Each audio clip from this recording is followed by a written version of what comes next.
చేరువచ్చిన మీ అందరికీ ప్రభు అయిన క్రీస్తు నామములో శుభాలు, వందనాలు. పరిసయ్యుల గురించి అనేక విషయాలు మనం నేర్చుకున్నాం. పరిసయ్యులు అనగానే యూదుల్లోనే ఒక తెగవారు అని, ఒక ప్రత్యేకమైన పద్ధతిని అనుసరించేవారు, ప్రత్యేకించబడిన వారు, మేము గొప్పవారం అనే ఫీలింగ్తో ఉన్నవారు అని మనం ఆలోచించాం. యేసుక్రీస్తు వారి కాలంలో వీళ్ళు మేమే సమాజాన్ని ఉద్ధరిస్తున్నాం, మేమే భక్తుల్ని తయారు చేస్తున్నాం, భక్తులకి మేమే దిక్కు అనే స్థితిలో పరిచయాలు ఆలోచిస్తూ యేసుక్రీస్తు వారి బోధనను ఎప్పటికప్పుడు వారు విమర్శిస్తూ, ఆయన్ని శోధిస్తూ, ఆయన్ని ఇన్సల్ట్ చేసి అవసరమైతే చంపుదామనే ఆలోచనతో ఆయన వెంబడించిన వారుగా మనం చూసాం. వీళ్ళతో పాటు శాస్త్రులు, సద్దుకైలు కూడా అక్కడక్కడ వీళ్ళని యేసుక్రీస్తు వారిని వెంబడించినట్టుగా, పరిచయాలను ఫాలో అయినట్టుగా కూడా గతంలో మనం చూసాం. ఇప్పటి వరకు వాళ్ళు యేసుక్రీస్తు వారిని ఎలా శోధించారు, ఎలా విమర్శించారు, ఎలా ఇరికించాలని చూశారు అని అనేక సందర్భాలు మనం చూసాం. అన్నీ విన్న తర్వాత, అన్నీ చూసిన తర్వాత యేసుక్రీస్తు వారు వెళ్ళి ఇలాగైతే లాభం లేదని వాళ్ళకు ఒక క్వశ్చన్ వేశాడు. అక్కడ నుంచి ఈరోజు మనం వాక్యాన్ని పరిశీలన చేద్దాం. మత్తయి సువార్త 22వ అధ్యాయము 41వ వచనం నుండి 46వ వచనం వరకు చదువుదాం. ఒకప్పుడు పరిసయ్యులు కూడి ఉండగా యేసు వారిని చూచి వాళ్ళని ఒక క్వశ్చన్ వేశాడు. అప్పటిదాకా వాళ్ళు యేసుక్రీస్తు వారిని వెంబడించారు కదా, ఈయన ఎక్కడికి పోతే అక్కడికి వెంటాడుతూ వచ్చారు. ఇప్పుడు యేసుక్రీస్తు వారు వాళ్ళని వెంబడించి వాళ్ళందరూ ఎక్కడ కూర్చున్నారో చూసి వాళ్ళ దగ్గరికి వెళ్ళి, ఇప్పటిదాకా నన్ను ప్రశ్నించారు కదా, నేను ఒక ప్రశ్న వేస్తాను, మీకు అది సమాధానం చెప్పండి అని వాళ్ళు కూర్చొని ఉన్నప్పుడు వాళ్ళ దగ్గరికి వెళ్ళి ఏమంటున్నాడు, క్రీస్తుని గూర్చి మీకేమి తోచున్నది, ఆయన ఎవరి కుమారుడు అని. ఎంత సింపుల్ క్వశ్చన్ అనుకున్నారు వాళ్ళు. ఏమడిగాడు అంటే, లేఖనాల్లో యేసుక్రీస్తు అనే ఆయన వస్తాడు, మిమ్మల్ని రక్షిస్తాడు, ఆయన ఫలాని ఆయన గర్భంలో పుడతాడు అని లేఖనాలను బట్టి లేఖనాలు పరిశీలన చేస్తారు కాబట్టి వాళ్ళకి లేఖనాల్లో ఉన్న క్వశ్చన్ వేస్తే ఈజీగా చెప్పేస్తారు సమాధానం. కానీ జరుగుతున్న పరిణామాలని వివేచించలేని స్థితిలో వాళ్ళు ఉన్నారు. లేఖనాలను అవపాసన పట్టిన వాళ్ళు కాబట్టి అందులో నుంచి ఒక క్వశ్చన్ వేసేలాకే డెడ్ ఈజీ క్వశ్చన్ అనుకొని, ఓ సింతేన అనుకొని వెంటనే ఆన్సర్ చెప్పారు. క్రీస్తుని గురించి మీకేమి తోచుతున్నది, ఆయన ఎవని కుమారుడు అని అడిగాను. వారు వెంటనే చెప్పేశారండి. ఎందుకంటే దావీదు వంశంలో నుంచి మీకు రక్షకుడు ఉదయిస్తాడు, ఆయనే మిమ్మల్ని రక్షిస్తాడు అని ఎన్నో లేఖనాలు ఉన్నాయి కాబట్టి వెంటనే తడుముకోకుండా ఏం చెప్పారు, ఆయన దావీదు కుమారుడు అని చెప్పారు. వెరీ గుడ్ అనుకున్నాడు. ఆ క్వశ్చన్లో నుంచి మరొక ప్రశ్న రైజ్ చేశాడు. అందుకు ఆయన, అలాగైతే నేను నీ శత్రువులను నీ పాదముల కింద ఉంచు వరకు నీవు నా కుడిపార్శ్వమున కూర్చుండమని ప్రభువు నా ప్రభువుతో చెప్పానని దావీదు ఆయనను ప్రభువు అని ఆత్మ వలన ఎలా చెప్పుచున్నాడు అన్నాడు. క్వశ్చన్ ఎట్లా ఉందో తెలుసా? ఈ క్వశ్చను ఇప్పటి చాలామంది రెవరెండ్లు అన్న వాళ్ళకు కూడా తెలియదు. అర్థమైందా? ముగ్గురు వ్యక్తులు కనపడాలి ఇక్కడ మనకి. ఒక వ్యక్తి ఏమో దావీదు గారు, ఒక వ్యక్తి ఏమో యేసుక్రీస్తు వారు, ఒక వ్యక్తి ఏమో దేవుడు. దేవుడు యేసుక్రీస్తు వారితో ఏం చెప్పాడన్న విషయం దావీదు గారు చెప్తున్నాడు. కీర్తన గ్రంథం 110వ అధ్యాయము 1వ వచనం,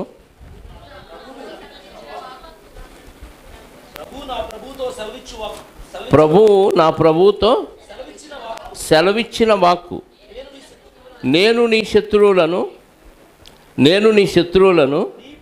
నీ పాదములకు పీఠముగా చేయి వరకు నా కుడిపార్శ్వమున కూర్చుండుము. ప్రభువు నా ప్రభువుతో సెలవిచ్చిన వాక్కు, ప్రభువు నా ప్రభువుతో సెలవిచ్చిన వాక్కు. ఏ ప్రభువుతో ఏం సెలవిచ్చాడు? ఇక్కడ ఇద్దరిని ప్రభువులు అన్నాడు. ఒక ప్రభు ఎవరు? దేవుడు. ఒక ప్రభువు తండ్రి అయిన దేవుడు, ఒక ప్రభువు మనకు రక్షకుడైన యేసుక్రీస్తు వారు.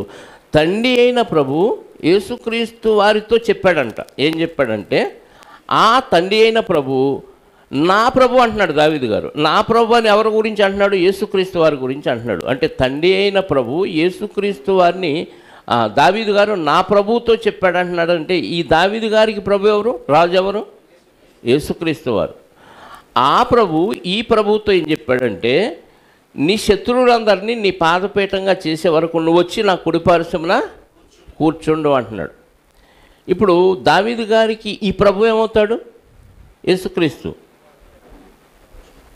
దావీదు గారికి ఈయనేమవుతాడు? ప్రభు కదా. ఏమన్నాడు అక్కడ దావీదు గారు? నా ప్రభువుతో ఆ ప్రభువు చెప్పాడు అంటున్నాడు. ఆ ప్రభు అంటే తండ్రి అయిన దేవుడు, నా ప్రభు అంటే యేసుక్రీస్తు వారు. ఇప్పుడు దావీదు గారు యేసుక్రీస్తు వారిని ప్రభు అంటే, మరి దావీదు గారికి యేసుక్రీస్తు వారు కుమారుడు ఎలా అవుతాడు? ఆ క్వశ్చన్ వేసాడు యేసుక్రీస్తు వారు. ఇప్పుడు మనం చదివింది అదే 22:41 మత్తయి సువార్త 43. అందుకు ఆయన, అలాగైతే నీ శత్రువులను నీ పాదముల కింద ఉంచు వరకు నీవు నా కుడిపార్శ్వంలో కూర్చోడమని తండ్రి అయిన ప్రభు నా ప్రభు అయిన యేసుక్రీస్తు వారితో సెలవిచ్చాడని దావీదు గారు చెప్పాడు కదా ఆత్మ వలన. అయితే దావీదు ఆయనను ప్రభు అని చెప్పిన యెడల ఆయన ఎలాగో అతనికి కుమారుడుగును అని వారిని అనగానే వాళ్ళకి అర్థం కాని ఈ విషయం. మారు మాట చెప్పలేక పోయాను. అప్పటి నుంచి మరియు ఆ దినము నుండి ఎవడును ఆయనను ఒక్క ప్రశ్నయు, అది ఎన్కౌంటర్ అంటే ఏం చేశాడు? ఎన్కౌంటర్ చేసేసాడు. అంటే ఇప్పటిదాకా ఆయన్ని ఏదేదో చెప్పి శోధించడానికి ట్రై చేశారు. ఓర్చుకున్నాడు, సమాధానం చెప్పాడు. నేర్చుకుంటారు, వీళ్ళతో పాటు కొంతమంది జనమన్నా నేర్చుకుంటారని ఓపిక సమాధానం చెబితే విడిచిపెట్టట్లా. చివరికి ఏ స్టేజ్లోకి వెళ్ళిపోయారు? చంపేయాలనే స్టేజ్లోకి వెళ్ళారు. అందుకే చివరిగా ఒకటే బాణం వదిలాడు.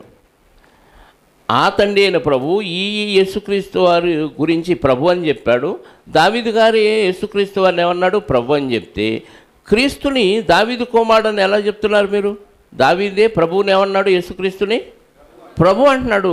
మరి ఎలా కొడుకు అవుతాడు అని అడగగానే సైలెంట్ అయిపోయి అప్పటి నుంచి ఇంకా ఆయన ఒక్క ప్రశ్నలు కూడా అడగటానికి తెగించలేదు. అంటే సైలెంట్ అయిపోయారు. ఈయన మనల్నే క్వశ్చన్ వేస్తాడు. ఇప్పటిదాకా మనం అడిగినాటికన్నిటికీ ఓపికతో చెప్పాడు, అడుగుతానే ఉందాం, చెబుతాడే ఉంటాడులే అనుకున్నారు. కానీ ఒకే బాణం వదలగానే ఇంకా వాటికి ఆన్సర్ లేక, ఒకవేళ అడిగారనుకో, మళ్ళీ వచ్చి ఇంకో క్వశ్చన్ అడిగారనుకో, నేను అడిగిన దానికి మీరు చెప్తే నేను దీనికి చెబుతాను అంటాడు. అది వాళ్ళకి తెలియదు, వాళ్ళు చెప్పేది లేదు, ఈయన అడిగేది లేదు. అప్పటి నుంచి ఆయన ఇంకా ఏ ప్రశ్న అడగటానికి వాళ్ళు తెగించలేదు. అందుకని ఈ పరిచయుల గురించి మీరు చాలా జాగ్రత్తగా ఉండాలని పరిచయుల గురించి పూర్తిగా వివరాలు చెప్పాడు యేసుక్రీస్తు వారు 23వ అధ్యాయం మొదటి నుంచి. ఏం చెప్పాడు? అప్పుడు యేసు జనసమూహములతోనూ తన శిష్యులతోనూ ఇట్లనే, అంటే జనం ఉన్నారు, శిష్యులు ఉన్నారు, అందరినీ కలిపి చెప్పాడు. ఏం చెప్పాడు?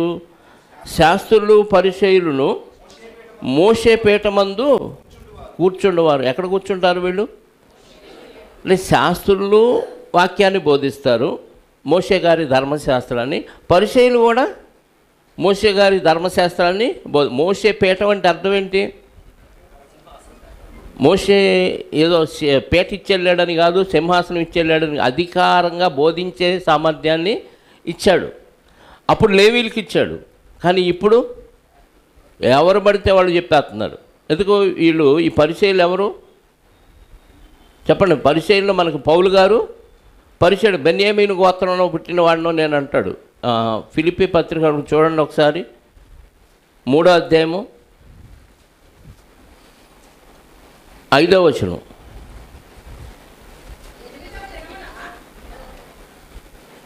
ఫిలిప్పీ 3:5, 8వ దినమున సున్నతి పొంది తిని. ఏ వంశం? ఇశ్రాయేలు వంశపు వాడనై బెన్యామీను గోత్రములో పుట్టి హెబ్రీయుల సంతానమైన హెబ్రీయుడనై ధర్మశాస్త్ర విషయంలో పరిచయుడనై. హెబ్రీయులకి హెబ్రీయుడిని, ధర్మశాస్త్రం బోధించే విషయంలో నేను పరిచయుడిని. బెన్యామీను గోత్రంలో, అంటే పరిచయుడు అవటానికి ఏ గోత్రం అయినా పర్లేదు. రోమా 11:1 కూడా చెప్తాడు అదే పౌలు గారు. రోమాపత్రిక 11వ అధ్యాయం 1వ వచనం. నేను అడుగున్నది ఏమనగా,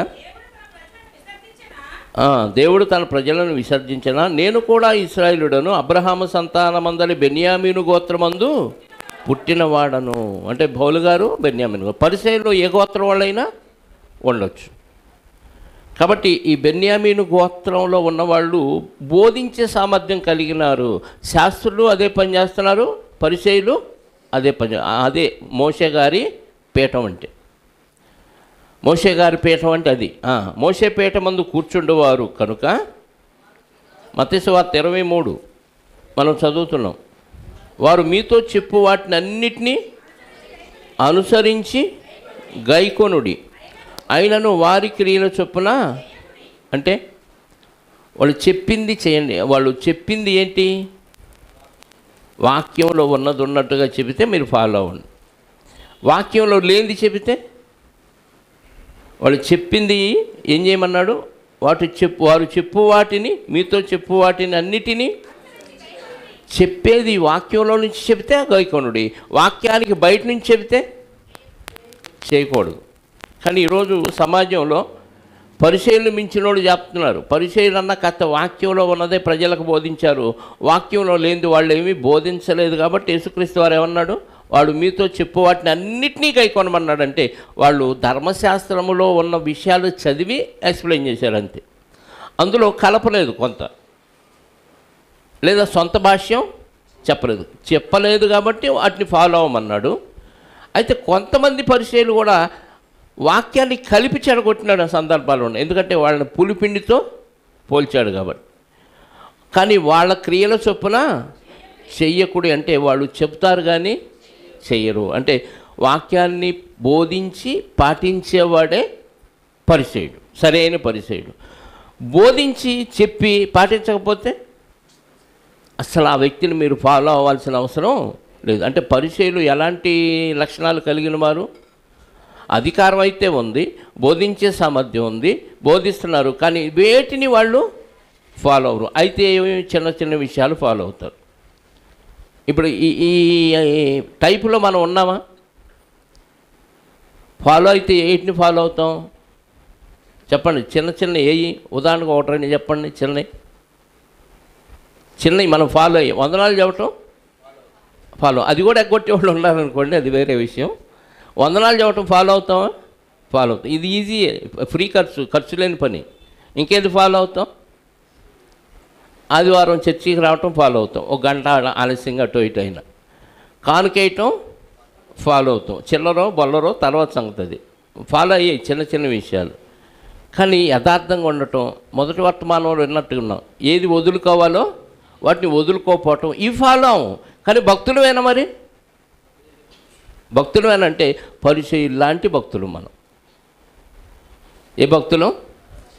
పరిచయులు లాంటి భక్తులు చెప్పే మాటలు వాక్యంలో ఉంటే వినండి, కానీ పరిచయులను అస్సలు మీరు ఫాలో అవద్దు అంటున్నాడు యేసుక్రీస్తు వారు. అంటే ఇప్పటివరకు వాళ్ళు క్వశ్చన్ వేస్తే యేసుక్రీస్తు వారు చెప్పాడు, యేసుక్రీస్తు వారు వేసిన క్వశ్చన్కి సైలెంట్ అయిపోయారు. ఇప్పుడు వాళ్ళ యొక్క స్థితి ఎలా ఉంది, వాళ్ళ పరిస్థితి ఎలా ఉంది, వాళ్ళు ఎలా వాళ్ళని ఫాలో అవ్వాలా వద్దా అనే విషయాలు యేసుక్రీస్తు వారు చెప్తున్నాడు. వాళ్ళు చెప్పుదురే కానీ చెయ్యరు. మోయశక్యము కాని భారం బరువులు కట్టి మనుషుల భుజం మీద వారు పెట్టుదురే కానీ తన వేలితోనైనను వాటిని అదే ఉందరా లేపు ఎత్తు తంతే భుజాలు కూర్చోవాలి, బాక్సు ఎత్తు అంటాడు, వీడు ఇట్లా కూడా వేలెత్తడు. అంటే పరిచర్య టైప్ ఉన్నారా? పరిచర్యకి రారు, పరిచర్య చేయరు, కానీ అదే ఉంది ఇదే ఉంది డెడ్ ఈజీ చేసేయండి అంటారు. పురికొలుపుతారు తప్ప ఒక వస్తువు తీసి అటు పెట్టే పని చేయరు. అలాంటి వాడు ఎవడు? పరిచయులు చెప్తారు కానీ చేయరు. ఇదే ఉందరా మేము అసలు ఎరక తీసాం ఒకప్పుడు అంటాడు, మా తాత నేతులు నాకాడు, మా మూతులు వాసన చూడండి అంతే. వాళ్ళు చేయరు, కానీ వీళ్ళకి మాత్రం క్లాసులు బీగుతారు చేసేవాళ్ళు. చేయకపోతే వాళ్ళ తిట్టే బ్యాచ్ కూడా ఉన్నారు, ఆ టైపు పరిచయులు. అంటే అలా ఉండకూడదని చెప్తున్నారు. వాళ్ళు చెప్తారు కానీ చేయరు.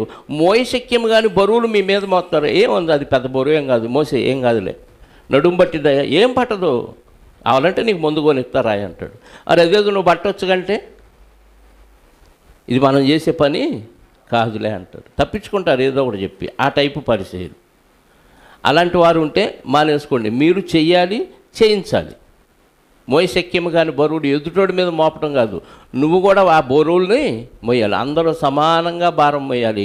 వాళ్ళ సామర్థ్యం కొద్దీ వాళ్ళు భారం మోస్తారు. ఒకళ్ళు ఎక్కువ మోయొచ్చు, ఒకళ్ళు తక్కువ మోయొచ్చు. నీకున్న దేవుడిచ్చిన స్టామినాని బట్టి, నీకున్న శక్తి సామర్థ్యాలను బట్టి నువ్వు ఎక్కువ మోయొచ్చు. ఇంకోటి తక్కువ మోసేవాడిని ఎక్కువ మోసేవాడు విమర్శించకూడదు, అది సామర్థ్యం అంతే.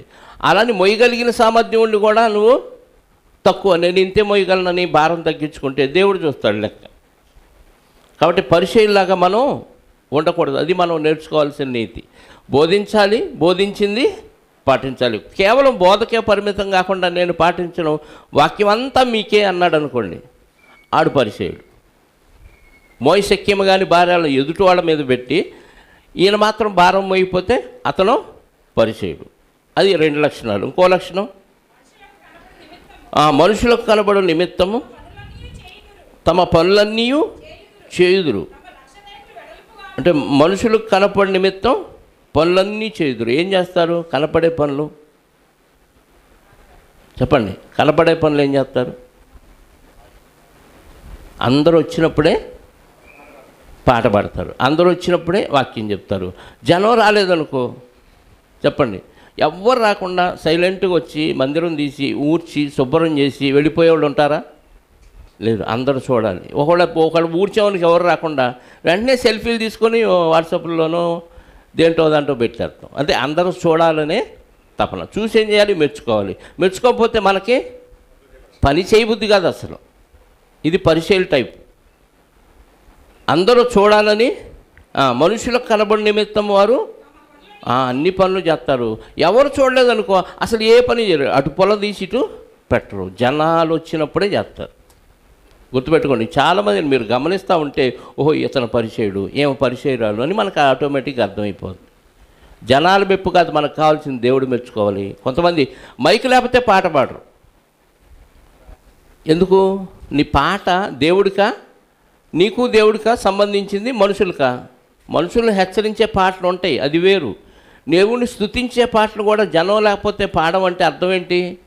నా పాటని అందరూ నన్ను మెచ్చుకోవాలి, శభాష్ అనాలి. అంటే మనుషుల నిమిత్తం పాడతావు, మనుషుల నిమిత్తం వాక్యం చెబుతాం, మనుషుల నిమిత్తం క్రియలు చేస్తాం తప్ప ఎవరు లేకుండా ఏం చేయరా అంటే చేయరండి. ఆడు పరిచయం. ఎవరున్నా లేకపోయినా నేను దేవుడి కోసం చేస్తున్నా, దేవుడు చెప్పాడు కాబట్టి చేస్తున్నా. ఎవరు చూసినా చూడపోయినా నా దేవుడు నిరంతరం నన్ను చూస్తాడు, నాకు బహుమానం ఇచ్చేది నా దేవుడు అనే ఉద్దేశంతో చేసే వాళ్ళకి ఈ పోకర్తలు అందరూ చూస్తున్నారా లేదు ఇవేం చూడరండి. నువ్వు చెయ్యాలంతే, దేవుడు చెప్పాడు కాబట్టి నేను చేస్తున్నా. అలాంటి ఆలోచనతో ఉన్నవాడు పరిచయుడు కాదు. కానీ వీడే టైపు జనాల కోసం, జనాల మెప్పు కోసం చేసేవాడు. ఇంకో మాట ఏముంది అక్కడ? తమ రక్షరేకులు వెడల్పుగాను తమ చెంగులు పెద్దవిగాను. రక్షరేకులు అంటే తను తాను కాపాడుకునే విషయంలో చాలా సెక్యూరిటీ ఉంటుంది. రక్షరేకులు అంటే యుద్ధానికి వెళ్ళినప్పుడు డాళ్ళు అంటారు చూసారా, అడ్డం పెడతారు. అవతలోడు కత్తి ఇతని మీద పడకుండా పెద్ద ఇత్తడితో చేసిన ఒక ప్లేట్ ఉంటుంది, దానికి వెనక హ్యాండిల్ ఉంటుంది. రక్షరేకులు అంటే తను తాను కాపాడుకోవటానికి, డిఫెన్స్ కోసం పెద్ద రేకులు పెట్టుకుంటారు. అంటే సెక్యూరిటీ ఉంటుంది వాళ్ళకి.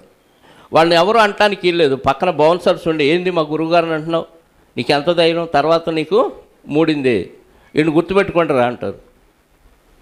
అంటే అయ్యగారులకి ఎవరు ఏమీ అనకూడదు, వాళ్ళని సెక్యూరిటీ ఉంటుంది. పక్కనోడు ఊరుకోడు అయ్యగారిని అంటే.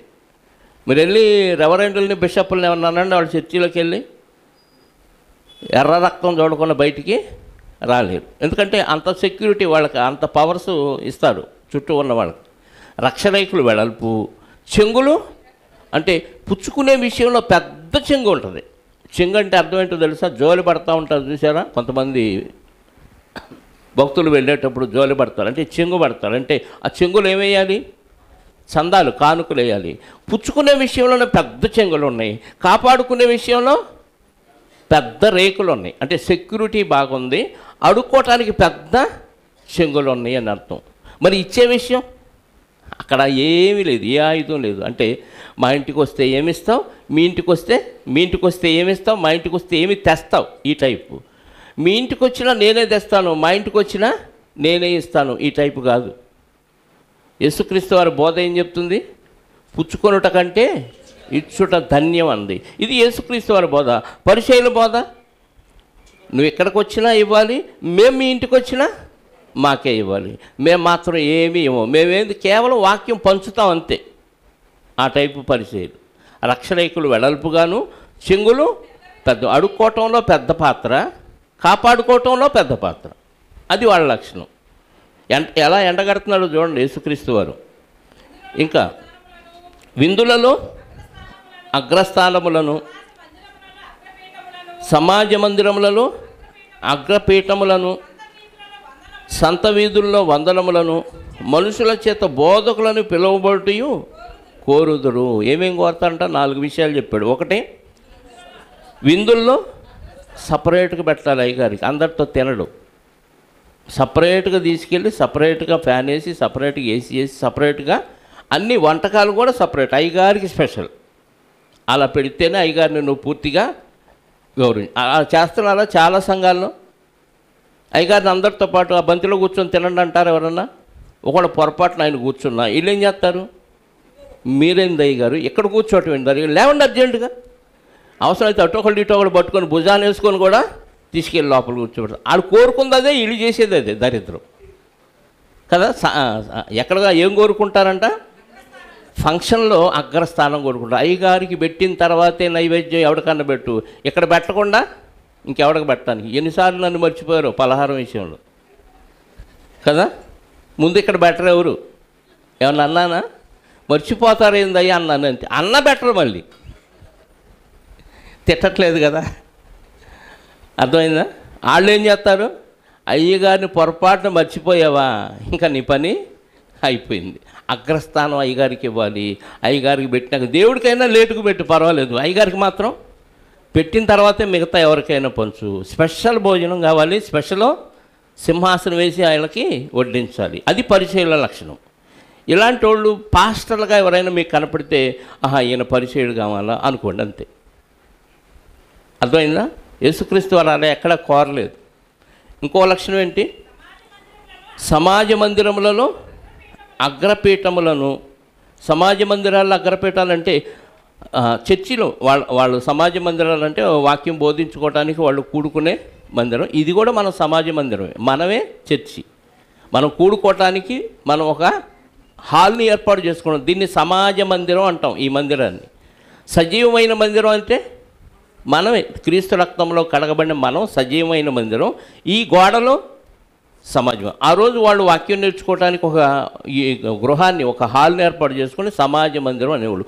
ఆ సమాజ మందిరంలో వీళ్ళు ఎక్కడ కూర్చోబెట్టాలి?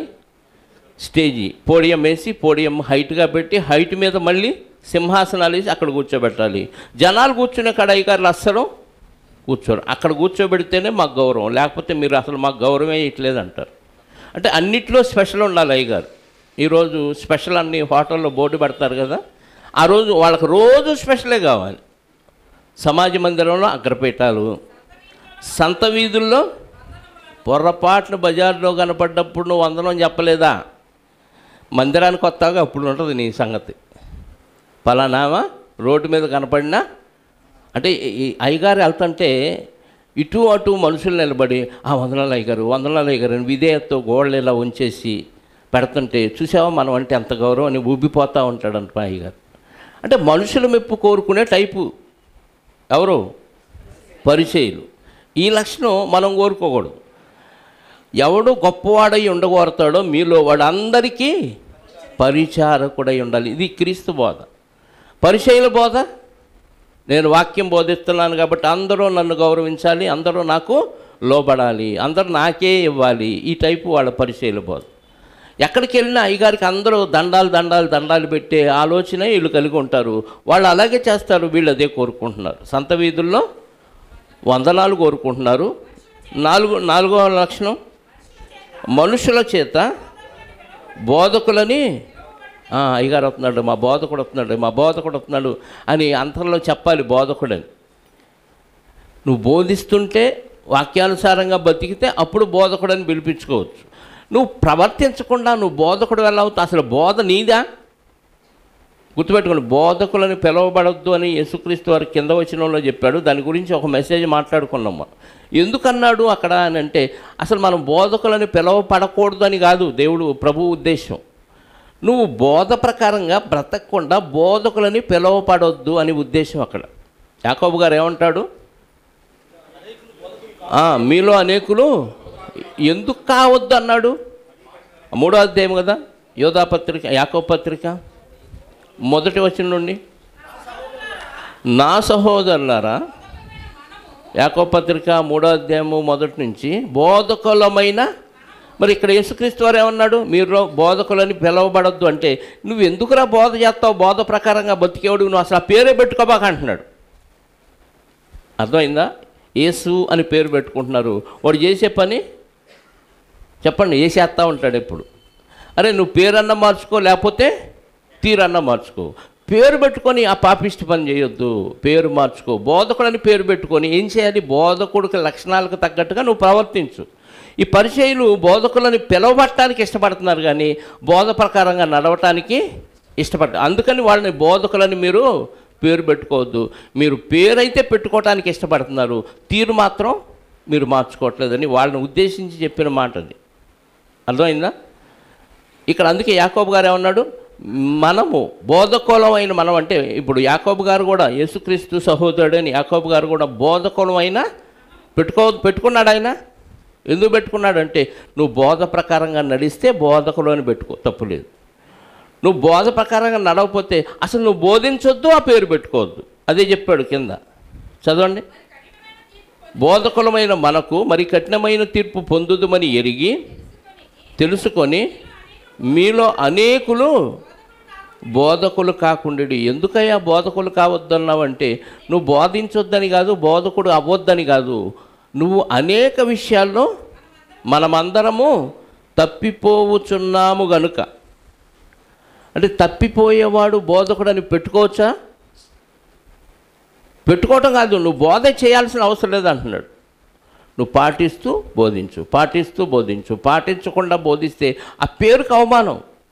ఈరోజు క్రైస్తవుల వలన బయట అవమానాలు వస్తున్నాయా?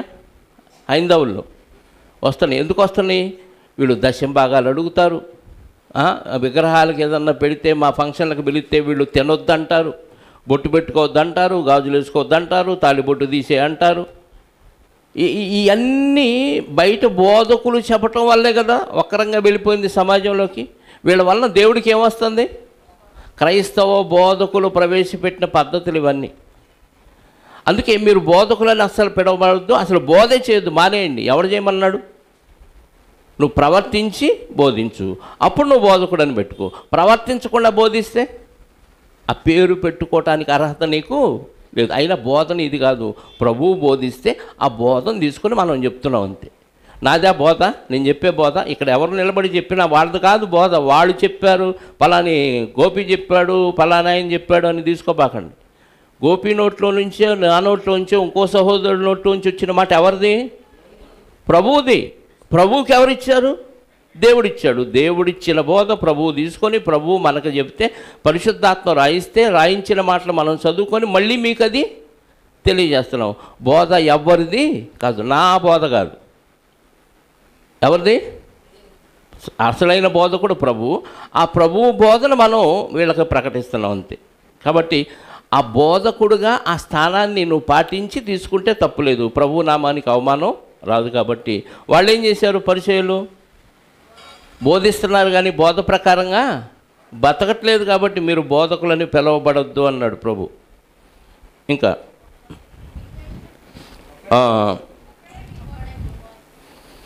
13 నుంచి చదువును. ఇంకా శాస్త్రులు పరిచయుల గురించి ఇంకేం చెప్పాడు చూడండి. వీళ్ళిద్దరు కలిసి ఉన్నారు. వాస్తవంగా వీళ్ళు వేరు దృక్పథాలు కలిగిన వ్యక్తులు, కానీ ఈ విషయంలో కలిసి ఉన్నాడు. అలాగే సద్దుకైలు పరిచయులు కూడా వేరు దృక్పథాలు. ఒకళ్ళేమో పునరుద్ధానం ఉంది అని నమ్ముతారు పరిచయులు, సద్దుకైలు పునరుద్ధానం లేదని నమ్ముతారు. మరి ఈ విషయంలో యేసుక్రీస్తు వారిని శోధించే విషయంలో ఐక్యమైపోయారు. ఇక్కడ మాత్రం వాళ్ళ గురించి, వాళ్ళని ఉద్దేశించి ప్రభు ఏం చెప్తున్నాడు? అయ్యో అయ్యో అంటున్నాడు. అంటే అర్థం ఏంటి? పిల్లల కింద పడగానే ఏమంటాం? వామ్మో వాయ్యో అంటాం. అదే ప్రభు అంటున్నాడు. ఎందుకన్నాడంటే బాధ. వాళ్ళు చేస్తున్న పనికి బాధతో అయ్యో అంటున్నాడు. అయ్యో వేషధారులైన శాస్త్రులారా, పరిచయులారా, మీరు మనుషుల ఎదుట పరలోక రాజ్యమును మూయుదురు, మీరు అందులో ప్రవేశించు వారిని.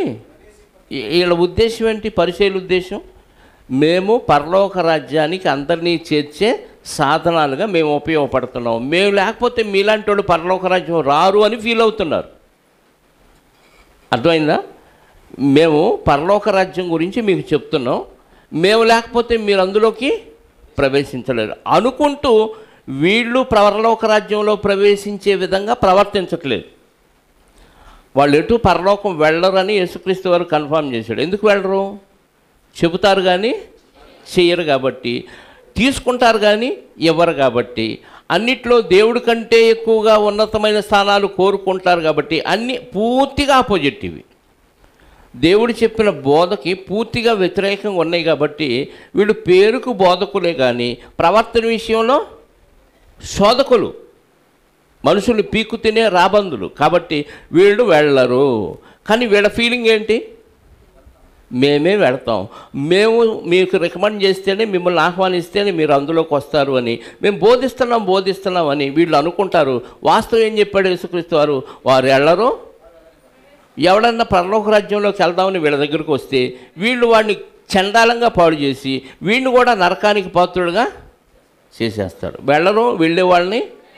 ఇప్పుడు ఈ లక్షణాలు మనలో ఉన్నాయా? ఎవరిలో ఉన్నాయి అంటే అర్థం ఏంటో తెలుసా? నువ్వు వాక్యానుసారంగా బతికితే నలుగురు నీతో పాటు పరలోకం వస్తారు. నువ్వు బతకపోతే ఆయనే బతకట్లా, ఆమె బతకట్లా, మనం ఎందుకు వెళ్ళటం? ఈరోజు మీ వారసులు, మీ బంధువులు, మీకు తెలిసిన మీ ఫ్రెండ్స్ నిన్ను బట్టి దేవుని దగ్గరకు రావట్లేదంటే నీ బ్రతుకు వాక్యానుసారంగా లేదు అంటే నువ్వు పరిచయుడివి, పరిచయురాలివి. నిన్ను బట్టి ప్రభువును కనపరిచే విధంగా నీ స్నేహితులు, నీ ఇంట్లో రక్త సంబంధులు ఉన్నారంటే నువ్వు పరిచయుడివి కాదు. నువ్వు వాక్యానుసారంగా బతికితే నువ్వు పరలోకం వెళ్తావు. నిన్ను చూసి నిన్ను ఫాలో అయిన వాళ్ళు కూడా పరలోకానికి వస్తారు. అంటే నువ్వు పరలోకానికి ఇతరుని చేర్చే దశలో ఉన్నావా?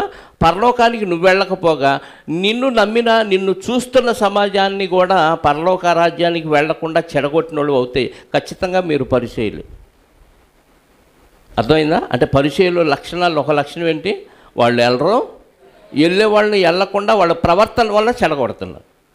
ఈ లక్షణం మనలో ఉంటే పరిచయుల్లో నుంచి అర్జెంటుగా జంప్ అయిపోవాలి, ప్రభు లక్షణాల్లోనికి మారిపోవాలి. మరొక లక్షణం చూడండి, ఇది కూడా మనలో చాలామందికి ఉంది. ఈ లక్షణం కూడా 15వ వచనం. ఇక్కడ కూడా మళ్ళీ అయ్యో అంటున్నాడు. అయ్యో వేషధారులైన శాస్త్రులారా, పరిచయులారా, ఏంటంట? ఒకని మీ మతములో కలుపుకొనుటకు మీరు సముద్రమును భూమిని చుట్టి వచ్చేది. అంటే ఒక వ్యక్తిని కాపాడాలి, రక్షించాలి అనే ఉద్దేశంతో ఎంతో రిస్క్ తీసుకొని చాలా దూరం వెళ్ళి ఒక వ్యక్తికి వాక్యం చెప్పి రక్షిస్తారంట. దేనిలో కలపటానికి? మతంలోనా? యూదులది మతమా, మార్గమా? యూదులది మతం కాదు, యూదులది కూడా పరలోక రాజ్యానికి చేరడానికి మార్గం. ఆ మార్గం మోషే గారి ద్వారా దేవుడిచ్చాడు. మోషే గారి ద్వారా దేవుడిచ్చిందేంటి? ధర్మశాస్త్రం. ఎవరిచ్చారు? దేవుడిచ్చారు. అది మతం ఎలా అయింది?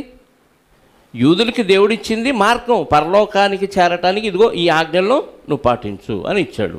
కానీ వీళ్ళు ఏం చేశారో తెలుసా? దాన్ని మతంగా మార్చారు. అంటే దానిలో కొన్ని యాడ్ చేసి కొన్ని తీసేసి మొత్తానికి నువ్వు ఇది చెయ్యాలి, ఇది చేయకూడదని వీళ్ళు సొంతంగా కొన్ని దానిలో కలిపేశారు. అందుకే పులిపిండి అన్నాడు యేసుక్రీస్తు వారు.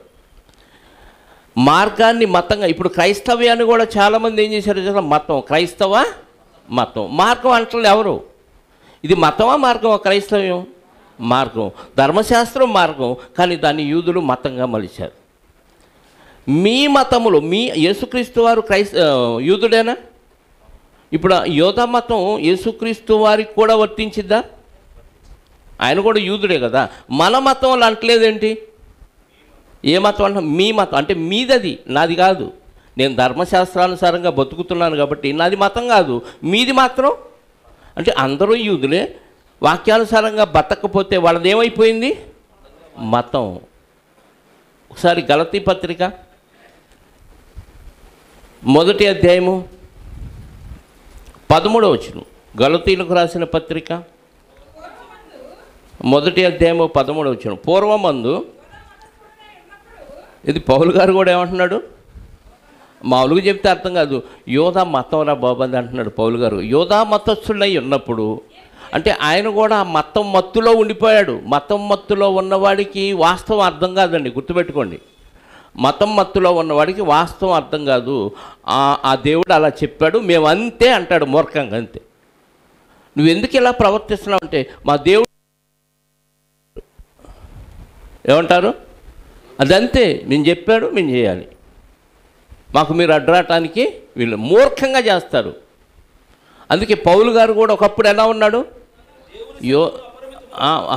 ఏం చేశాడు అంటే ఇదిగో దేవుని సంఘాన్ని, అంటే మతం మత్తులో ఉన్న పౌలు గారు ఏం చేశాడంటే నిజమైన క్రీస్తు సంఘాన్ని నాశనం చేయడానికి అపరిమితంగా హింసించాడు. మతం మత్తులో ఉన్నాడు ఆ రోజు పౌలు గారు, సౌలుగా. అందుకే యోధ మతస్థుడిని అని ఒప్పుకుంటున్నాడు ఆయన. 23-24 అదే మొదటి అధ్యాయం. ఆయన బోధ చేస్తుంటే అడ్డగించి ఆయన ఆటంకపరిచి కొంతమంది తీసుకెళ్ళారు. వాళ్ళతో మాట్లాడుతూ మునుపు మనలను హింస పెట్టినవాడు పూర్వమందు పాడు చేయుచూ వచ్చిన మతమును ప్రకటించుచున్నాడని సంగతి మాత్రమే విని వారు నన్ను బట్టి దేవుణ్ణి, ఇక్కడ జాగ్రత్తగా వినండి, పూర్వము మనలను హింసించినవాడు, మనలను అంటే క్రైస్తవుల్ని. ఒకప్పుడు సౌలుగా మతంలో ఉన్నప్పుడు ఏం చేశాడంట, క్రైస్తవుల్ని హింసించాడు. మార్గములో ఉన్న వారిని మతములో ఉన్న సౌలు హింసించాడు. ఇప్పుడు ఏం చేస్తున్నాడంట, ఇప్పుడు మళ్ళీ పాడు చేయుచూ వచ్చిన మతమును, ఏ క్రైస్తవ్యాన్ని ఆయన పాడు చేశాడో ఆయన మతం అన్నారు దాన్ని కూడా, కానీ వాస్తవంగా అది మతం కాదయ్యా అని చెప్తున్నాడు. ఏంటంట, విశ్వాసం. అంటే క్రైస్తవ్యం కూడా ఈరోజు మతంగానే కనపడుతుంది జనానికి. అది మతం కాదు, క్రీస్తునందు ఉంచవలసిన విశ్వాసం. మతం వేరు, విశ్వాసం వేరు. అర్థమైందా? విశ్వాసాన్ని ప్రకటిస్తున్నాడు ఇప్పుడు. ఒకప్పుడు మతంలో ఉన్న సౌలు ఆ మతాన్ని నమ్మి క్రైస్తవుని, విశ్వాసంలో ఉన్న క్రైస్తవుని విశ్వాస భ్రష్టులు చేయడానికి ప్రయత్నించాడు, అపరిమితంగా హింసించాడు. ఇప్పుడు విశ్వాసంలోకి వచ్చిన సౌలు ఏం చేస్తున్నాడు, ప్రకటిస్తున్నాడు, విశ్వాసాన్ని ప్రకటిస్తున్నాడు అంటున్నాడు. అంటే యూదులు ఆ ధర్మశాస్త్ర సందేశాలను ఇవ్వవలసిన యూదులు ఆ ధర్మశాస్త్రాన్ని పరలోకానికి చేరటానికి దేవుడు మోషే గారి ద్వారా ఇచ్చిన ఆ ధర్మశాస్త్రాన్ని ఏం చేశారు, మతంగా మలిచారు. అందుకే యేసుక్రీస్తు మన మతం అనకుండా మీ మతములో కలుపుకోవటానికి ఎక్కడికొక్కడికో వెళ్ళిపోయి, అరే మీరు యూదులరా మన మతంలో కలవండని ఎంతో కష్టపడి ఎంతో ఖర్చు పెట్టి వాళ్ళని తీసుకొచ్చి యూదుల్లో చేర్చేస్తున్నారు. కానీ ఏమవుతుందంట దానివల్ల, మళ్ళీ మత్తయి సువార్త 23వ అధ్యాయము, అతడు కలిసినప్పుడు అతడు మీకంటే రెండంతలు నరకపాత్రునిగా, బాబా ఏం చేస్తున్నారంట, ఎంత కష్టం ఎందుకు? ఈరోజు మనవాళ్ళు కూడా చాలామంది చాలా కష్టపడి చాలా దూరం వెళ్ళి సువార్తలు ప్రకటిస్తూ వస్తున్నారు. కానీ ఆ వచ్చిన వ్యక్తి పరలోకం వెళ్తున్నాడా, వీళ్ళతో పాటు నరకం వెళ్తున్నాడా? తప్పుడు బోధతో కష్టపడి మేము దేవుని కోసం కష్టపడ్డాం, దేవుని కోసం ఉపవాసం ఉన్నాం, దేవుని కోసం శ్రమలు పడ్డామని చెప్పుకుంటున్నారు. ఒక వ్యక్తిని క్రీస్తులోనికి తీసుకొస్తున్నారు, కానీ సత్యవాక్యాన్ని బోధించకుండా వీళ్ళు కూడా మతంలో ఉంటే ఆ వచ్చిన వ్యక్తి కూడా మతంలోకి వెళ్ళిపోయి వీళ్ళకంటే ఎక్కువగా నరకపాత్రుడైపోతున్నాడు. తప్పుడు బోధతో క్రీస్తు బోధ అని చెప్పేసి, క్రీస్తు బోధే కానీ పౌలు గారు చెప్పిన అపోస్తల బోధ కాకుండా వీళ్ళు సొంతగా కలిపిన బోధ అక్కడ మిక్స్ చేసి అది బోధించి విశ్వాసంలోకి తీసుకొస్తున్నారు. కానీ దాన్ని మతంగా మలిచేశారు. ఈ మతంలో ఉన్న వ్యక్తులు ఎక్కడికి వెళ్తారో వచ్చిన వ్యక్తి కూడా, కానీ వీళ్ళు ఏం చెప్పుకుంటున్నారు, మేము దేవుని కోసం జైలుకి వెళ్ళాం, దేవుని కోసం కష్టపడ్డాం, ఒకరిని దేవుడి కోసం రక్షించడానికి మేము ఎంతో ఇబ్బందులు పడ్డాం, ఎంతో డబ్బు ఖర్చు పెట్టాం, ఎంతో ఉపవాసం ఉన్నాం, ఎన్నో శ్రమలు అనుభవించామని చెప్పుకుంటున్నారు. యూదులు ఏం చేశారో ఈరోజు క్రైస్తవులు అది చేస్తున్నారు. అంటే పరిచయం లాంటి క్రైస్తవులు ఈరోజు ఉంది సమాజంలో. వాక్యానుసారంగా క్రైస్తవులు కనపడట్లేదు, పరిచయం లాంటి క్రైస్తవులే కనపడుతున్నారు. వాళ్ళు అనుకున్న సిద్ధాంతంలోనికి మార్చడానికి ఎక్కడెక్కడ చుట్టొస్తున్నారంట, భూమిని సముద్రమును యెహోవా సాక్షులని ఉన్నారు. ఎంత కష్టపడతారు తెలుసా వాళ్ళు, చాలా కష్టపడతారు. మనం అసలు అంత కష్టపడము. వాళ్ళ ప్రేమ ఎలా ఉంటుందో తెలుసా, మనం చూపించలేం ఆ ప్రేమ. అంత గొప్పగా వాళ్ళ ప్రేమ ఉంటుంది. అంత గొప్పగా విశ్వాస కోసం వాళ్ళు అంత డబ్బులు ఖర్చు పెడతారు, అంత గొప్పగా వాళ్ళు ఆదరిస్తారు, అంత గొప్పగా ఎంతో దూరం వెళ్ళి ఎంత శ్రమ తీసుకొని స్త్రీలు సైతము ఆ బ్యాచ్లో కలిసిన వాళ్ళు 2, 3, 2, 3 కలిసి ఇంటింటికి దర్శించి వాళ్ళ మైండ్ తిని వాళ్ళ మొత్తానికి అందులోకి క్రీస్తులు అంగీకరించి బాప్తిసం తీసుకున్న వారు కూడా వాళ్ళ మాటని వాళ్ళ మతంలో కలిసిపోయిన వాళ్ళు చాలామంది ఉన్నారు నాకు తెలిసి. ఎందుకు అలా మారిపోతారంటే మతాన్ని అంత గట్టిగా నమ్ముతారు, మతాన్ని అంత గట్టిగా బోధిస్తారు, సత్యాన్ని అంత గట్టిగా మనం నమ్మట్లేదు, మనం బోధించట్లేదు. అంటే ఈ లెక్కన పరిచయుల జాబితా సమాజంలో ఎక్కువగా ఉంది, నిజమైన క్రైస్తవుల జాబితా సమాజంలో ఎక్కువగా కనపడలేదండి. పరిచయుల కంటే ఎక్కువ కష్టపడాలి, అందరికంటే ఎక్కువ కష్టపడుతుంది ఎవడైనా అంటే అపవాదిగాడు. దివారాత్రాలోడు డే అండ్ నైటు ఎవరిని మింగుదాన్ని వెతుకుతూ తిరుగుతున్నాడు. వాడికి కష్టము తర్వాత కష్టం ఎవరిదంటే ఇదిగో పరిచయులు. ఆకాశాన్ని భూమిని సముద్రాన్ని చుట్టొస్తాడంటే ప్రపంచం అంతా తిరిగి ఒక వ్యక్తిని అంటారు. ఎంత కష్టపడ్డావో చూడండి ఆ వ్యక్తిని సంపాదించుకోవటానికి అంటారు. నిజమే కదా అనిపించింది మనకి. ఇంత కష్టపడి ఒక వ్యక్తిని దేవుళ్ళలోకి తీసుకొచ్చారనుకోండి, ఆ దేవుళ్ళకి, ఆ దెయ్యంలోకి, నరకానికి తీసుకొచ్చారు. అది నువ్వు అంత కష్టపడాల్సిన అవసరం లేదు. సత్యబోధ చేసి దేవుడి కోసం ఒక వ్యక్తిని కను, నీ ప్రవర్తన బట్టి ఆ వ్యక్తి నిలబడతాడు. ఆ వ్యక్తిని నువ్వు కని నువ్వు తప్పిపోయావు అనుకో, నువ్వు పరిచయుడు అయిపోతావు, నీ ద్వారా వాడు కూడా నరకానికి పాత్రుడైపోతాడు. అంటే వాక్యాన్ని ఒక వ్యక్తికి చెప్పినా చెప్పించినా మనం ఎలా ఉండాలి చెప్పండి?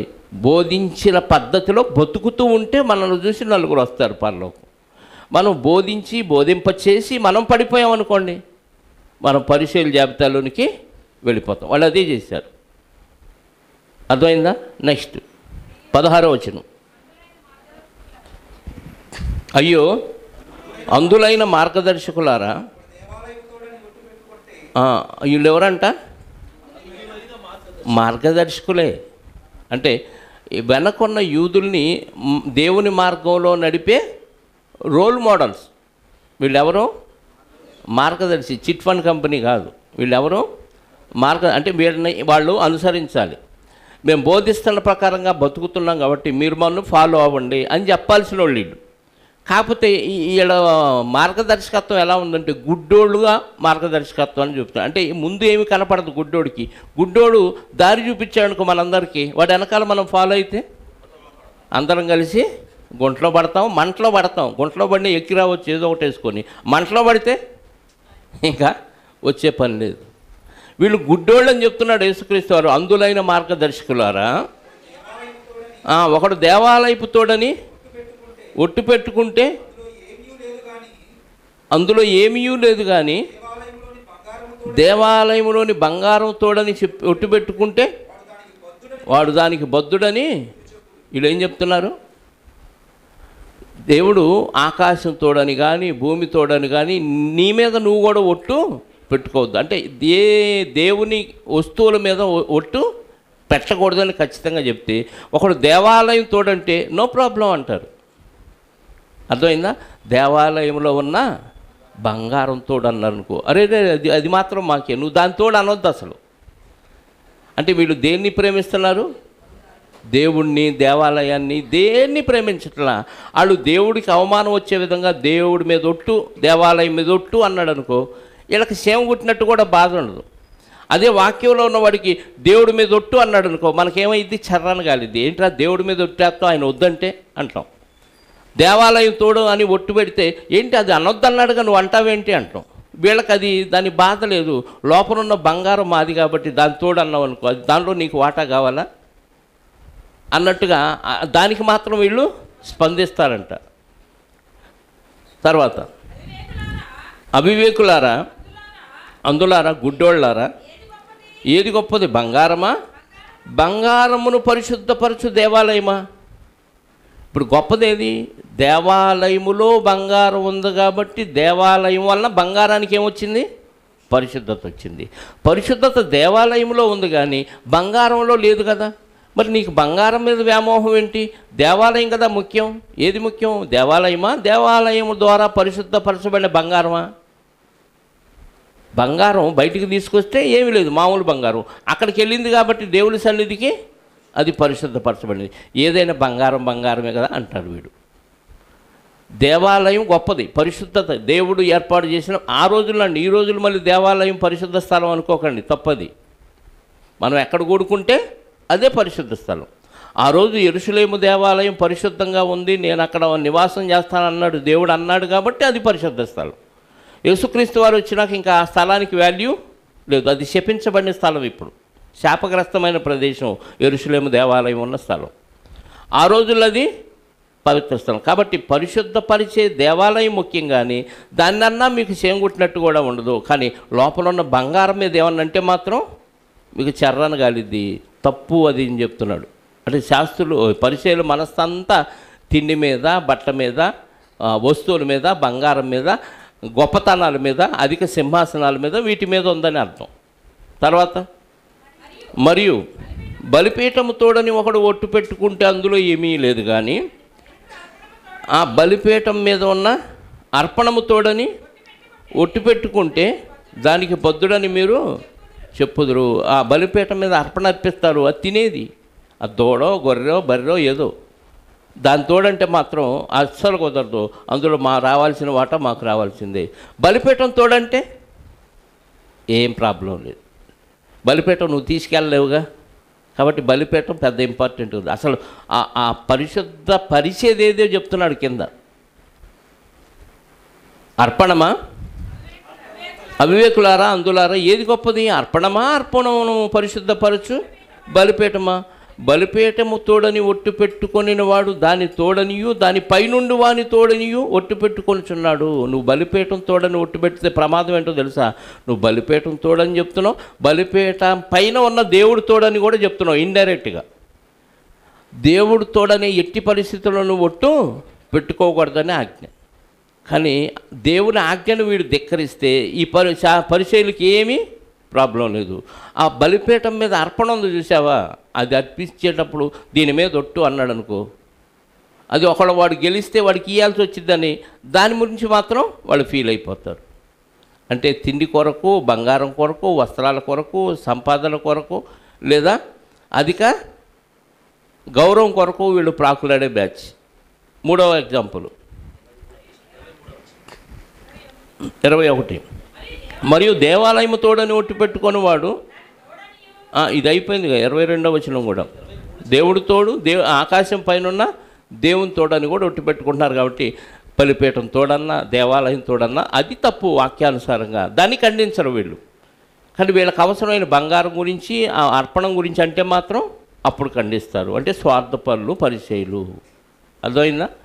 వాక్యానుసారంగా ఎవరైనా మాట్లాడకపోతే ఖండించరు, ఏ దైవజనుడు ఖండించరు. నువ్వు వాక్యానుసారంగా నువ్వు బతకపోయినా ఏమండవు, కానీ పాస్టర్ గారికి ఇచ్చే విషయాలు తగ్గించావా నువ్వు శాపగ్రస్తులు అయిపోతావు అని మాత్రం ఖండిస్తారు. ఇది శాస్త్రుల యొక్క బుద్ధి.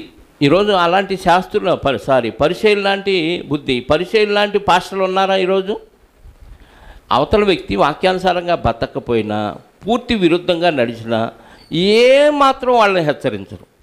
మరి ఎప్పుడు హెచ్చరిస్తారు? మందిరానికి రాపోయినా, కానుకలు ఇవ్వకపోయినా అప్పుడే హెచ్చరిస్తారు. ఎందుకు? వచ్చే లాభం పోతుందని. అంటే పరిచయుల మనస్తత్వం అంతా ఇది ఇలాగే ఉంది. అలాంటి పరిచయులు ఈరోజు సమాజంలో బోల్డ్ మంది ఉన్నారు. 23.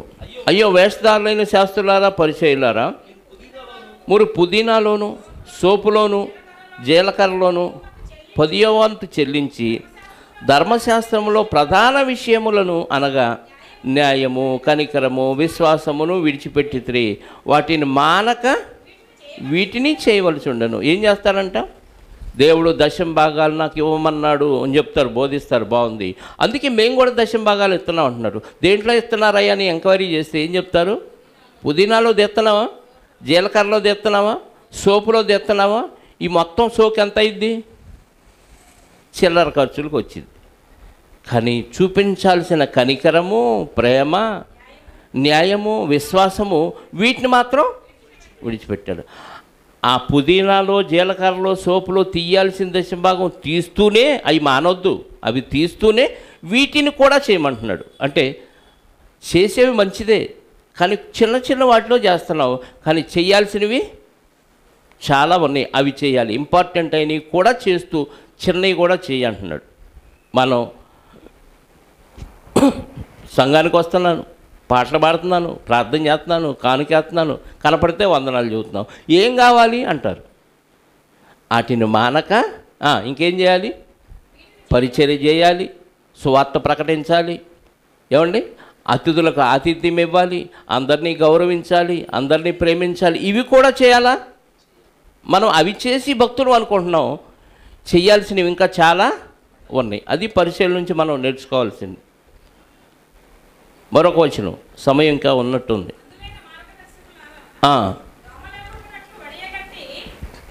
24. అందులైన మార్గదర్శకులారా, దోమ లేకుండా నట్లుగా వడియగట్టి ఒంటెలను మింగువారు. అర్థమైంది? ఇది ఏదన్నా తాగే ముందు ఏం చేస్తాం? ఫిల్టర్ చేస్తాం. ఎంత సన్న అంటే దోమ కూడా అందులో నుంచి ఫిల్టర్లో నుంచి జారకుండా చక్కగా ఫిల్టర్ చేసి తాగుతాం. కానీ ఎవరికి కనపడకుండా ఫిల్టర్ లేకుండా ఒంటిని మింగేస్తాడంట. అంటే అర్థం ఏంటంటే, జనాల ముందేమో చాలా పర్ఫెక్ట్గా ఇంత చిన్న విషయాల్లో కూడా బలిపాటిస్తున్నాడు అయ్యగారు అనుకున్నట్టుగా ప్రవర్తిస్తారు. ఎవరు లేనప్పుడు పెద్ద పెద్ద తప్పులు చేస్తారు, ఒంటంత తప్పులు చేస్తారు. అర్థమైందా మీకు? గుళ్ళో దేనిలో మింగుతారంట. అది పరిచర్య టైపు. జనాల ముందు మాత్రం అసలు అయ్యగారు ఇంత చిన్న విషయం కూడా ఎలా పాటిస్తున్నారో చూడండి అనుకునే విధంగా ఫిల్టర్ చేసి మరీ తాగుతారంట. జనాలు లేనప్పుడు మాత్రం వంటలను మింగే టైపులో చెయ్యకూడని భయంకరమైన కార్యక్రమాలు చేసే టైపు పరిచర్య. అందుకే అందులైన మార్గదర్శకులారా, గుడ్డోళ్ళారా, మీరు గుడ్డోడుగా ఉండి గుడ్డోళ్ళలాగా మార్గదర్శకంగా ఉంటే మిమ్మల్ని ఫాలో అయిన వాళ్ళందరూ మీకంటే ఎక్కువగా నరకపాత్రులు అయిపోతారని చెప్తున్నాడు యేసుక్రీస్తు వారు. ఇలాంటి వాళ్ళని మీరు అస్సలు ఫాలో అవ్వద్దు. ఆ గురించి తెలిసినా మానేయకుండా ఉన్న వాళ్ళు చాలామంది ఉన్నారండి. వీళ్ళు గుడ్డోళ్ళే, వాక్యం తెలియజేస్తున్న గుడ్డోళ్ళుగా అలాగే ఫాలో అవుతున్నారంటే పరిచర్యలు రాసుకుంటే ఏమి రాలిద్ది చెప్పండి? నరకంలో బూడిద రాలిద్ది. అంతే కదా? ఆ ఈ పరిచర్యలు రాసుకుంటే ఏమొచ్చింది? ఆడు తప్పుడోడు, అబద్ధాలు కోరు, తప్పుడు బోధ చేస్తున్నాడు, ఏది పాటించటానికి తెలిసి కూడా అలా ఫాలో అయిపోతున్నారు అనుకోండి, ఏమైపోతారు? వాళ్ళతో పాటు నరకానికి వెళ్ళిపోతారు. 27వ వచనం అదేనా?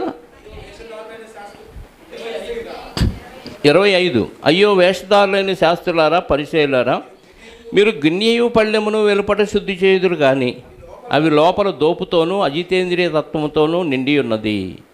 ఏమంట? శుభ్రంగా చేసుకొని కాళ్ళు చేతులు కడుక్కొని ప్లేట్ శుభ్రంగా కడుక్కొని భోంచేయాలి. ఇది వాళ్ళ ఆచారం, యూదుల యొక్క ఆచారం. మరి ఆచారం పద్ధతి అంటారు చూసారా? శుభ్రంగా ప్లేట్ కడుక్కొని కాళ్ళు చేతులు కడుక్కొని ప్లేట్ చుట్టూ కాసిన నీళ్లు చల్లుకొని కాస్త తల మీద ఇట్ట పోసుకొని అప్పుడు తింటారు. చేస్తున్నారు, చాలా మంచిది. కానీ లోపల, ఎక్కడ లోపల? మీ హృదయం లోపల. పైన ప్లేట్ కడుగుతున్నారు శుభ్రంగా, కాళ్ళు చేతులు డెటాల్ సోపో ఏదో వాడి, హ్యాండ్ వాష్ వాడి శుభ్రం కడుక్కొని వచ్చి భోంచేస్తున్నారు, బాగుంది. లోపల ఉన్న కుళ్ళు ఎవరు కడుగుతారు? అవి కడుక్కోరా? లోపల ఏముందంట? అజితేంద్రియ తత్వముతోనూ దోపుతోనూ, అంటే భయంకరమైన కల్మషం హృదయంలో ఉంది. బయటికి మాత్రం దేవుడు బాహ్య రూపాన్ని కోరుకోవట్లేదు. బాహ్య రూపాన్ని దేవుడు లెక్కే చేయడు. పద్ధతిగా ఉండు, శుభ్రంగా ఉండు, అంతే.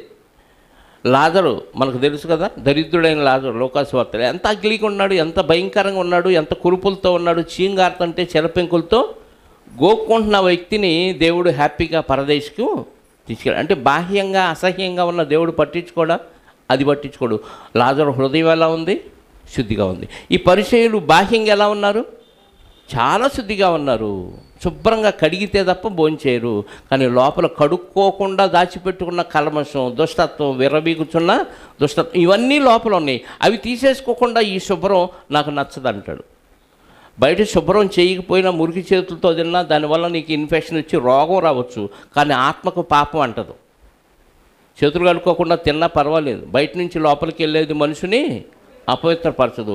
కానీ లోపల దాచిపెట్టుకొని ఆ దాచిపెట్టుకున్న వాటిలోంచి వదులుతావు చూడు డైలాగులు, ఆడు నాశనం అయిపోవాలి, వాడిది ఈడిది అని వదులుతావు, లేకపోతే వాళ్ళని చెప్పిస్తావు, వాళ్ళని దూషిస్తావు. ఈ మాటలన్నీ నిన్ను నరకానికి పంపుతాయి. లోపల ఉంది, ఆ సరుకు ఉంది, అది తీసేసుకోమంటున్నాడు. అంటే లోపల ఎవరి మీదన్నా ద్వేషం పెట్టుకున్నా, కుళ్ళు పెట్టుకున్నా, ఈర్ష్య పెట్టుకున్నా అదంతా ఏంటి? లోపల ఉన్న కల్మషం, దానివల్ల నీకే నష్టం. బయటికి కడుక్కున్నా కడుక్కోపోయినా పెద్ద ప్రాబ్లం లేదు. పరిచయుల పరిస్థితి అలాగే ఉంది.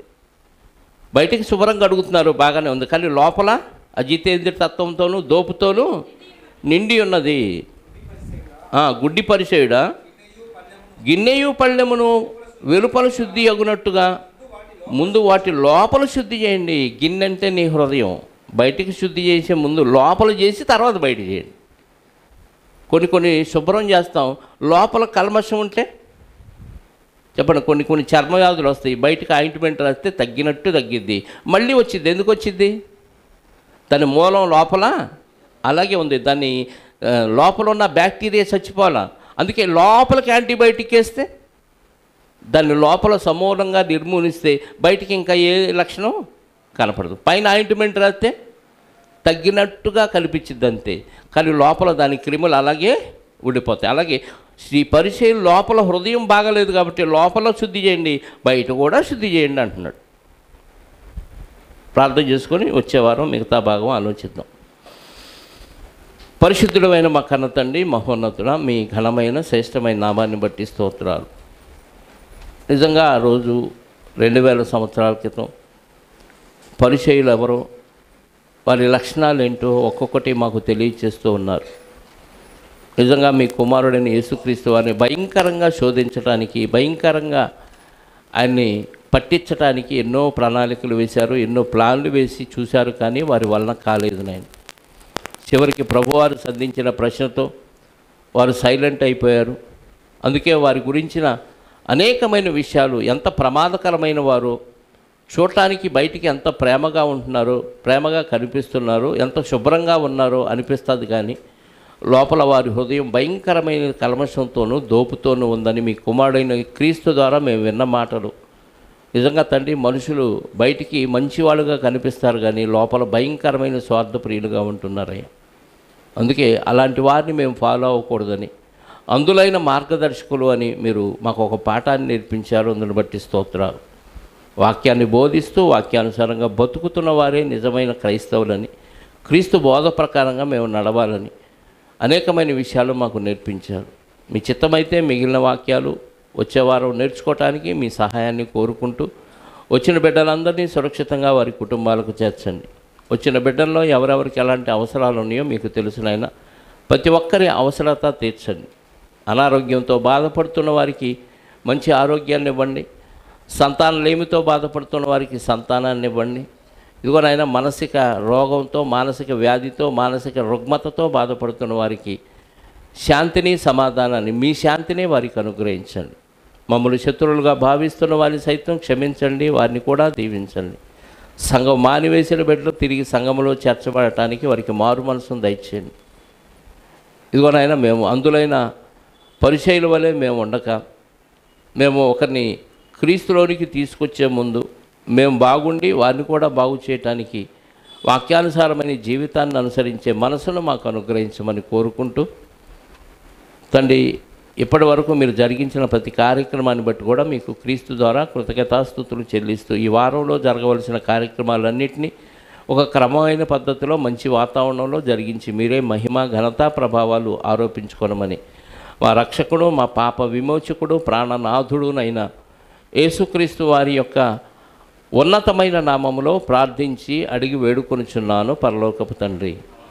ఆమేన్. మనందరి కన్న తండ్రి అయిన దేవుని ప్రేమ, ఆయన ఏక కుమారుడైన యేసుక్రీస్తు వారి కృప, పరిశుద్ధాత్మ యొక్క అన్యోన్య సహవాసము ఇప్పుడు ఎల్లప్పుడూ సకల పరిశుద్ధులకు సదాకాలము తోడయుండి నడిపించునుగాక. ఆమేన్. అందరికీ వందనాలు. Thank you very much.